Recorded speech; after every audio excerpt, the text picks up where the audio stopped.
Hello everyone. My name is Elise. Welcome to my channel. I hope you're all doing so good today. We're doing my book haul for the month of March. It is a short one, but one that I'm very excited for nonetheless. And I have realized that March tends to be a month where I rein in the book shopping a little bit. January always has a lot of books for me because I take part in a lot of end of the year sales, which I'm happy to do. And then I think I slowly try to rein it back in so it doesn't get out of control at the start of the year. And I have succeeded in that. So I have 5 books here that I'm very excited to talk to you about, and we'll go ahead and dive in. First up, we have the latest edition of Spy Family. This is volume 11 by Tatsuya Endo and translated into the English by Casey Lowe. These are published by Shonen Jump, by Viz Media, and I love them. They're so good. They are in black and white. Whoop, I dropped one. That's a little bit of the art style. And again, this is volume 11, so I won't talk about this one too much in detail, but it's about a spy, an assassin, and a telepath who make this little found family team together, plus their dog who can see the future. This one follows a school trip that Anya, the telepath, goes on, and there's lots of hijinks from there. It's very heartwarming, maybe even wholesome, but there is a tiny twinge of dark humor going on. A really good installment. You get a lot of additional meta narrative in this one, which I think we needed. I was a little bit desperate for that because we've been on a lot of side questy type of things. So this one really enjoyed, would highly recommend this series in general, but that one in particular. And that one was a pre-order. We have 2 other pre-orders that we'll get into. The next one is Through the Night Like a Snake. This is from Two Lines Press. It's in the Calico series, which I collect all of them. And I'm so excited for this one because it is a Latin American horror short story collection. I'm so excited. I can't even wait. I'm gonna try and wait to read this in October, but they haven't done a horror collection before. And I'm so excited that they did one. It has a lot of authors that people maybe have heard from before, particularly Mariana Enriquez. There's Monica Ojeda and several others. I think there's either like 8 or 10 authors here. 1, 2, 3, 4, 5, 6, 7, 8, 9. There's 10 authors in here, and then a range of translators as well. So yeah, can't wait to get to this. The back says, a boy explores the abandoned house of a dead fascist. A leaked sex tape pushes a woman to the brink. The mountain fog is not what it seems, and Kermit the Frog dreams of murder. Very intrigued. I'm so excited. I can't wait for this. And they just announced what the other Calico series book is going to be this year. Every year they publish 2. And I'm really excited about that one as well, but I can't remember what it is now. I'll put a little thing down below, like a short little sentence on what it is, but excited for that one too. So, can't wait. Love this series. Highly recommend people purchase this. And this series is so cool because they basically allow the translators to pick what stories are going to get collected. And I think that's such a good way to go about it because the translators are going to know what's the good stuff that they want to get published. So can't wait, love it. Also the cover, very spooky and scary. So they did a great job. The last pre-order for this month is Piglet by Lottie Hazel. This one is published by Holt. I'm so excited for this. This is a very highly anticipated release for me. I adore the cover, and for me to pre-order a hardcover book is extremely rare, so I have to be very excited about it to pre-order it.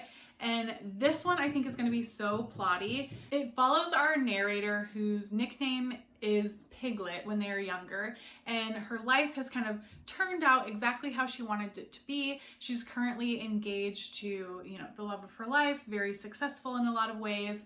And then her fiance, Kit, reveals to her not too long before their wedding that he has done something horrible. She decides she's going to stay with him anyway, but since that reveal, she becomes increasingly unsettled and starts to have a ravenous appetite. And I think it kind of blows up from there. I think this is going to be such a romp. I always love stories that focus on themes around disordered eating. I hope that's done well. And I really hope this like goes fully off the rails. I think that would be a fun time. And yeah, the premise just sounds so intriguing, so I can't wait. That is Piglet. And then the other two books that were not pre-orders, but I'm equally as excited for them. We have a fiction and a nonfiction. We'll do the nonfiction first. This is the one that probably people will be more familiar with. It's Some People Need Killing, a memoir of murder in my country by Patricia Evangelista. I think the UK one talks about like her country is the Philippines, but the US version doesn't have that in the subtitle. This was on the Women's Prize nonfiction long list. But I've wanted to read this for so long, and that was just the additional little push that I needed to pick it up. It is published by Random House, by the way. And I think I've mentioned before, but my husband and I read a book together every year, and we have like a little mini book club on it. But he only reads nonfiction, so it always has to be a nonfiction book. And this is one of the ones that he's interested in reading. He's also interested in reading Vulture Capitalism, which so am I. And then we're also both interested in reading Sociopath, which is coming out very soon. So I figured I'm just gonna pick up all three, and I will read all three anyway because I want to, and then whichever one he feels drawn to picking up first, we will do as our book club book. So it very well might be this one. I'm so excited about this. I've heard such great things, and that the author makes this very accessible. And I don't read a lot of like true crime or even true crime adjacent stuff, which I don't think this is true crime per se, but it is following, you know, murders that are happening by the government, and how this is just like running rampant in her country, and how much she is truly risking to be able to write this book. So can't wait to get to this. It is pretty chunky, but I think it will be well worth its pages. So that is Some People Need Killing, and that title is so good. I mean, come on, so good. And lastly, for the month of March, we have a book that's been on my radar for a little bit, and then I saw it at my favorite local indie Queen Anne book company and picked it up, and that is My Stupid Intentions by Bernardo Zannoni.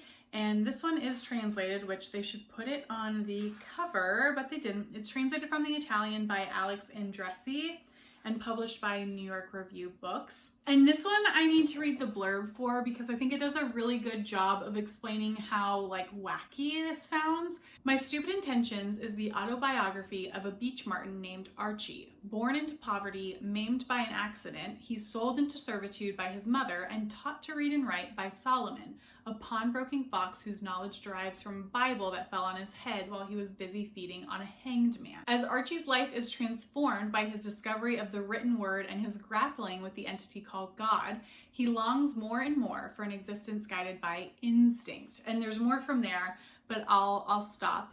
And I think this has the potential to be something that I love or hate.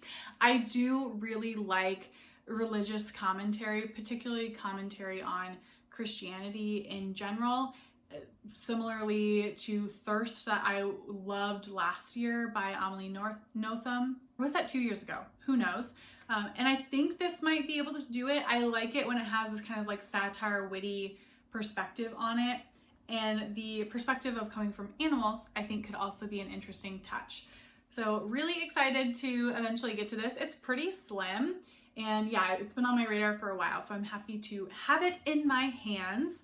So those are the 5 books that I've picked up in the month of March.